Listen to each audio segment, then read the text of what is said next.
Азыркы биздин эми жана мен сиздерге жогорку аңгемебизде кинонун кадры жөнүндө айтып кеттим. Бирок кадрдын жалаңала биз айткандай, бул биз жанагы кыймылсыз камерамен тарткандай кадрларды айтып атабыз. Бул жана жалпы анан кийин толук орточо планда деп атпаймынбы? Буларды жанагы кинокамера кыймылдабай турган жерде да, бул жерде штатив деген нерсе коюп алып, жанагы ачакай буттар болот, ошо коюп алып тартканда кадрга бөлүп тартуу деп аталат да. Анан дагы бир түрү болот. Бул кыймылсыз кадрлар, кыймылсыз камера менен тартуу деп коет. А кыймылдуу камера менен тартылган дагы сценалар болот да. Ал жерде мисалы үчүн бир комнатадан экинчи комнатага биздин ойноп аткан киноактерлор өтүп баратканда камера панорама деп коет. Же болбосо панорама менен тартса болот. Эгер жакын аралыкта болсо, мисалы үчүн бир комната менен эки комната жакын болсо, бул комнаттан мисалы үчүн жалпы план менен, а бул жака орто планга өтүп кетиши мүмкүн да. Бул деген эмнени түшүндүрөт?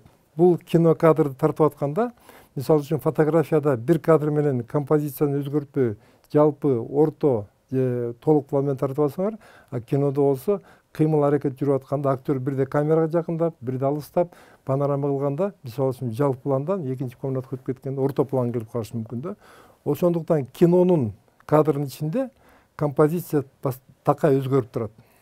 Ал актерлордун жанагы мизансценада ойногон шартына жараша кайсы жерден айнекте туруп мүмкүн бир мисалы үчүн режиссер өзүндай тапшырма берет.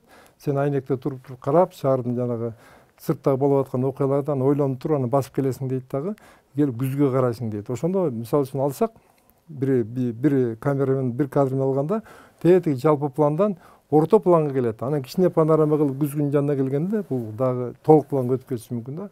Ушундай кыймылдар менен, ушундай бир композициялык өзгөрүүлөр менен кино тартылат да. Себеби кинонун өзү бул кыймыл аракет. Ичинде жалаң эле актердун кыймылы эмес, ошондой драматургиялык эки адамдын ортосунда мамиле, 3 адам болобу, кандайдыр бир немелердин ортосунда драматургиялык кыймыл болот, ошондой эле композициялык өзгөрүүлөр болуп турат да. Бул биз статикалык планды алдык. Ал эми кинода ошого жараша дагы кыймыл менен камеранын кыймылы менен тартылган пландар болот. Ал болсо жанагы же оператор ручная камера деп кол менен алып тартат, кандайдыр экспрессионисттик. Адамды мындай субъективный камера деп коет да. Субъективный деген адамдын көзү менен каралган пландар болот. Мисалы үчүн адамдын көзү менен адамды көрсөтүп толук план менен адам басып баратканын адамы жок эле сол камеранын өзү менен тартып кете берсе болот да. Ошол ичиндеги кээ бир кинодо көрүп каласыңар го, сүрөттөрдө көрсөтөт, дуал илинип турган, же болбосо буюмдарды, же кухняга келип кандай буюмдарды көрсөткөндө, бул субъективный камера деп. Субъективный деген бул адамдын көзү менен көрүнүш дегенди түшүндүрөт да. Бул жерде же кол менен тартылат, же болбосо азыркы технология боюнча стедикам деп коет да. Бир техникалык куралдар бар да. Ал жерде камера кыймылдабайт, камера акырын жылып кете берет, анын кыймылдаганын эмени сезбейсиз да. Бирок ошол жерде камера композициясы өзгөрүп, панорама кылып туруп, үйдүн ичин баарын тегеренип айланып чыгат да. Бул дагы бир түрү съемканычы, кино тартып аткандагы. Дагы бир түрү болсо, декорацияларды көбүнчө колдонот. Көп помещениелерде жанагындай чоң, мисалы үчүн азыр биз айтып атпайбыз, холлдор деп жаңы салып аткан имараттарда абдан чоң бийик холлдор болот. Ал жерде дагы жана операторду чыгармачы адам, оператор мына кинону түшүрүп аткан, кинону компоновать эткөн кишинин көзү менен көрүнөт. Ошол кишинин тележка деген болот. Тележканын үстүнөн камераны коюп алып туруп, жардамчылар менен ошол жана темир жолдун рельсинде рельс болот, ошону жылып жүрө берет да. Ал да кандайдыр бир мизансценага жараша, режиссер койгон мизансценага жараша, ошол кайсы точкадан кайсы точкага жылыш керек. Бул жерде кандайдыр бир мындай муну өзү внутренний кадровый мизансцена деп коет да. Бир кадрдын ичинде ошол жерде мисалы үчүн бир адам келат туруп, экинчи адамга жолугушу мүмкүн, алар дагы ар жака жылып кетиши мүмкүн, лифтке түшүп кетиши мүмкүн. Ошону түшүргөндө ошол мисалы үчүн биз жанагы жогоркуда айтканда статикалык кадр менен тартканда, биз аны бир нече майдалган кадрга тартып жибермекпиз. Бирок ошол драматургиянын, режиссердун койгон тапшырмасына жараша, эгерде ошол жерде кандайдыр бир эмоциялык же болбосо психологиялык бир кандайдыр бир драмалык окуя жүрүп атса, ошону үзбөй тартабыз дегенде, ошондо тележка деген куралды пайдаланып, ошол биринчи биздин негизги каарманыбызды кадры кармап туруп, анан жылпыратып экинчи каарман, үчүнчү каарманды кошуп жалпы планга өтүп кетсе болот да. Бул дагы бир түрү. Дагы бир экинчи түрү болот. Ал мисалы үчүн жерде туруп, жерде келаткан адамды, мисалы үчүн автобуста келатабы, же кандай транспортто келаткан адамды көрсөтүп, транспорттон түшүп, андан чыгып, анан жылып, дагы бир массовка кирип кетсе, мисалы үчүн ушунун ачыктан бир жакшы ушундай жакшы тартылган кадрдын бири Сергей Урусевский тарткан. Калатозовдун фильми «Летят журавли» деген фильм 57-жылы тартылган. Согуш убактысында жанагы кыз өзүнүн баласын эмеге жөнөтүп атып, согушка. Ошол жерде бир өзүн издеп келатканда, ошону таппай, психологиялык драмасы бар да. Ошону көрсөтүү үчүн оператор ошол жерде бир 10 мүнөттүк 10 метрлик планды пайдаланганда, ошол жер үзгүлтүксүз жанагы автобустан түшүп, андан кайра келатып, анан машинанын арасынан издеп, анан аягында бүт тиги жалпы элдин массовкасы келип, танк келатат, элдер келатат, ошол жерде кран менен үстүнө чыгып кетет да. Мындай дагы бир куралдар колдонулат да кинону түшүрүүдө. Мунун баары эмне үчүн колдонулат? Бул ошол кинону биз айтып коебуз динамика деп. Ошого бир кандайдыр бир күч бериш үчүн, ошону бир кандайдыр бир ошол драмалык акыбалды күчөтүш үчүн биз ушундай куралдарды колдонобуз да. Ошо менен биз жана внутренний кадр динамика деп атпайбы орусча. Ошол кадрдын динамикасын бериш үчүн биз ошол жерде жанагындай куралдарды колдонуп атпайбыз. Ошол жерде ошол биздин жана ойноп аткан актерлордун өзүнүн ич дүйнөсүн козголушу, ошол жана изденүүдө кандайдыр бир өзү бир акыбалда болот да, психологиялык акыбалда болот. Ошонун моундай бир возбужденный состояние деп коет, ошол жерде карап, изденип, тынчы кетип аткан нерсени көрсөтүш үчүн ушундай бир куралдар менен колдонуп, биз кинонун драматургиясын ошол кадрдын жардамы менен ошончолук күчтөнтөбүз, ошончолук ошо эмоция жагынан, ошол жерде болуп аткан ситуацияга көрүүчүлөр да өзүнүн ошол карап отуруп, ошого негизги каарманга күйүп отура тургандарды жасаш үчүн биз ар кандай куралдар менен жасоого кинорежиссер аракет кылат да. Анан дагы бир айтып кете турган түрү, бул дагы бир жана өзүңүздөр билесиздер, асмандан тартса болот, дрон деген азыр куралдар пайда болду.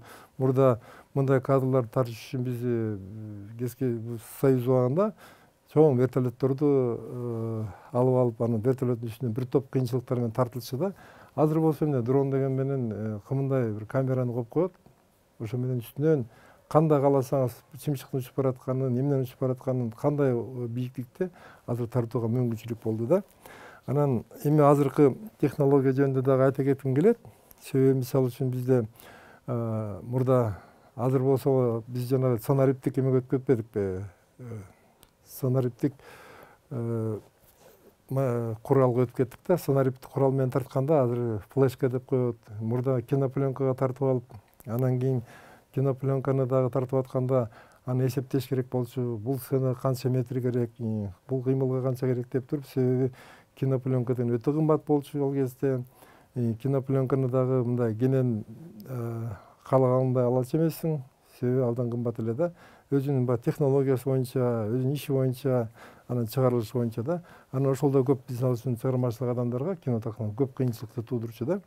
Анан ошондуктан мисалы үчүн моундай жана кыска, толук, алыскы пландар тартканда режиссер хронометраж деп коет, ошо метражды эсептеш керек болчу да. Бул планга канча кетиш керек, тиги канча кетиш керек деп туруп, кийин жана өзүнүн проектин жазганда ошол жерде мынагу фабриканын өзүнүн атайын чектелген нормалары бар болчу да. Мисалы үчүн бир кадрга 4 дубльга чейин тартса болот деген нерсе. Ошого такап туруп, пленканы эсептеп, мисалы үчүн 1 саат бир толук метраждуу фильм 1 саат 20 мүнөт болсо, ошого чегерип режиссер өзүнүн бир метраждан эсептеп алыш керек болчу. Азыр эми цифровой немеде флешкамен кенен болгону менен, бирок драманы жана биз айткандай динамичный болуш үчүн, драманы кандайдыр бир деңгээлге жеткириш үчүн режиссер азыр деле болсо убактын карап, ошол ар бир оюнду, ар бир кадрды убакты менен ченемдеп туруш керек. Себеби мисалы үчүн чексиз эч нерсе болбойт да. Ар бир нерседе ошол кыймылдын, ошол болуп аткан окуянын кандай динамика бериш үчүн, ошону кандайдыр бир күчтөнтүш үчүн, ошол акыбалын келтириш үчүн кээ бир жерде кыскартыш керек, баарын тең эсептеш керек болот да. Ошону азыркы убакта болсо убакыт менен ченемделет. Все равно баары бир ошол режиссер тартып атканда ошол убакытты карап туруш керек. Ошол сценаны канчалык күчтүү көрсөтөм десе, канчалык ошону эмоционалдуу көрсөтөм десе, убакытты сөз жок ченеп, ошого чегерип, актерду токтотуп, убагында ойноп туруш керек да. Бирок эми мурдагы кинолорго караганда азыр абдан шарт жакшы болду. Себеби мисалы үчүн мурда кинопленкага түшүрүш үчүн биз бир топ жарыктарды колдончу элек. Азыр болсо камеранын өзүнүн бир мүмкүнчүлүктөрү көбөйдү. Азыркы биздин киночуларга абдан жакшы шарт түзүлүп турат да. Ошондуктан бизде кино тарткан кишилер көбөйдү. Бул да жакшы нерсе, бул жаман деп айтышка болбойт, бирок бул жерде баягы мурдагыдай көп билимдин да кереги жок болуп калды кино тартыш үчүн. Ошентип эсептешет да, бирок негизи кино эгерде билим болбосо, теория болбосо, жакшы кино жаратыш кыйын эле болот. Азыркы убакта эми ар кандай шарттарда азыр баардыгы өзгөрүп атпайбы? Анын кабыл алуу да өзгөрүп атат, мамиле да өзгөрүп атат киного. Ошон үчүн бизде азыр ал жагынан ар кандай ойлор бар, ар кандай эмелер бар.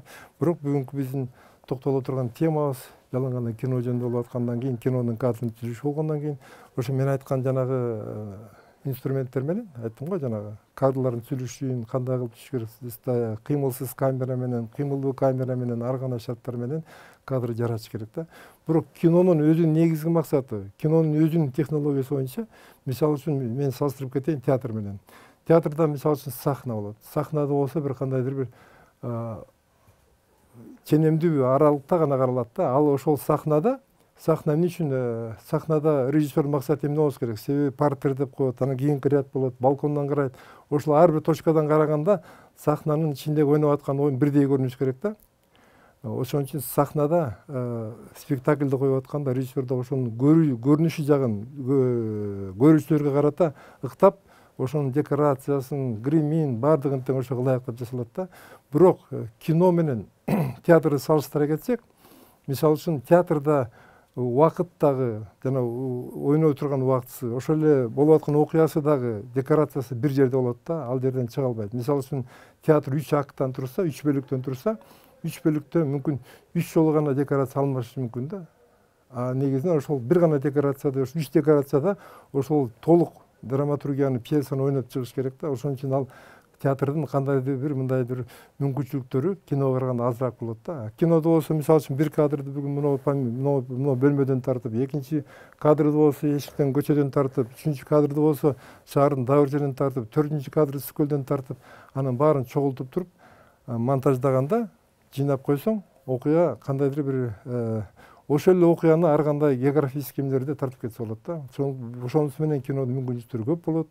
Ошончолук татаал болот. Себеби мисалы үчүн баягы өткөндө да мен айтып кеткем, театрда болсо бир жерге баарын репетиция тартып берет, кинодо болсо ушунун баарын ар бир жерге которулушунда, ар бир адрести алмаштырганда стилистика деп кинончу, ошонун бир кандайдыр бир шарты боюнча, сүрөттөлүшү боюнча, оюну боюнча бир ошонун динамикасин жоготпой, стилистикасын тургузуп, адамга бир мындай, мисалы үчүн эгерде биз айткандай ошону түшүнбөгөн, ошонун технологиясын кишилер тартып калса, кээ бир фильмдерди карап жүрүп курак төшөктөй болуп калат да. Бирөөндө кызарып, бирөөндө көгөрүп, бирөөндө эметип калат. Кино деген өзү бир калыпта, бир эмеде, бир сүрөттөмөдө, бир кандайдыр бир психологиялык жактан адамга таасир эте турган бир линияда тургузуш керек да, ошону стилистика деп коет. Эгерде кинонун стилистикасы бузулса, ал кино көрүүчү менен да кабыл алынбайт. Азыр биздин көрүүчүлөр ушунчалык билимдүү болуп калышты, ушунчалык мынабу азыркы заманда интернет менен, ар кандай нерсе менен азыр каалаган киносун көрүп, каалаган жаңылыктуу, турмуштуу болуп аткан окуялардын баарын тең көрүп, азыр биздин көрүүчүлөр абдан сабаттуу да. Ошондуктан биздин көрүүчүлөрдү мындай эле болбогон фильм менен көрсөтө коюп алдап кетем деген өтө болбогон иш да. Ошондуктан канчалык биздин көрүүчүлөр азыр билимдүү болгон сайын, кинематографиянын кино жасай турган адамдар андан да өйдөрөөк деңгээлде туруш керек да. Ошон үчүн аракет кылып, азыркы технологияны карап, ошого карата кандайдыр бир жолдорду изденүү керек да. Эми негизи академиялык жол баягы 57-жылдан бери мурдагы айтып коесуз, үнсүз кинодон баштап үндүү киного өттүк, ошонун баарындагы технология дагы деле келатат. Анан кээ бир жаңы баштаган режиссерлерге айтсаң, кинодо закон жок деп атышпайт. Закон деген бар, закон деген ар бир нерседе болуш керек. Кинонун закондору эмнеден чыгат? Кинонун закондору ал биздин жана айтып кетпедимби? Бизден мурдунку поколениялар өздөрүнүн тажрыйбасында, өздөрүнүн турмушунда ошол бир кыйынчылыктар менен келип туруп, анан ошону оңдоп, кандайдыр жол жасап кетти да. Бул закон деген кинонун жолу. Ошол жолду бузбоого аракет кылыш керек да. Себеби бул негизги, бул аныкталган, уже өзү мына тажрыйбада такталган жол. Ошол закон деп эсептелет. Ошол закондордун негизинде мен айтып аткан биз жанагы жалпы план, орто план, толук план, анан жанагындай деталь деп атпайбыз. Ушунун баардыгы тең ал жөндөн жөн чыккан жок. Ошону канча жылдан бери ошол кинонун тажрыйбасында бышыкталып, такталып келип тургандан кийин бизде кинонун закону жаралат. Ошонун негизинде биз азыр ушу сабактарыбызды ошонун негизине такап, ошол аныкталган, такталган закондордун негизинде жүргүзүшүбүз керек да. Ошонун бири жана мен силерге кадрын түзүш жөнүндө айтып кеттим. Кадрды жалаң эле бул мисалы үчүн документалдуу фильмде бул жагынан, үн жагынан кандайдыр бир жеңилирээк болот. Себеби көбүнчө жанагындай башка бир мындай ошол монтажга келе турган пландарды үнү жок тартып алып, ошонун үнү жарыктыш дагы өзүнүн кандайдыр бир дыбыштары менен тартып аласыз дагы. Анан кийин монтаждаганда ошол өзүңүн каарманыңды алып алып ошону менен иштейсиң. Чакан кандайдыр бир коллективде оңоюраак болот да. Себеби ал жерде массовка деген болбойт, ал жерде экинчи план, үчүнчү план деген болбойт. Бир киши менен иштейсиң дагы, ошол кишинин кылык мүнөзүн баарын ачып, элге бир жакшы жактарын, ошонун башка адамдарга окшобогон жактарын көрсөтөсүң. Көркөм фильмде болсо ал жагынан татаалыраак, себеби бул жерде өтө чоң группа болот. Ошол жерде бир канча актерлор бар тең ошол киного киришкен болот. Ошонун баарын уюштуруп, тактап жүргүзүш үчүн дагы бир өзүнчө бир билим керек.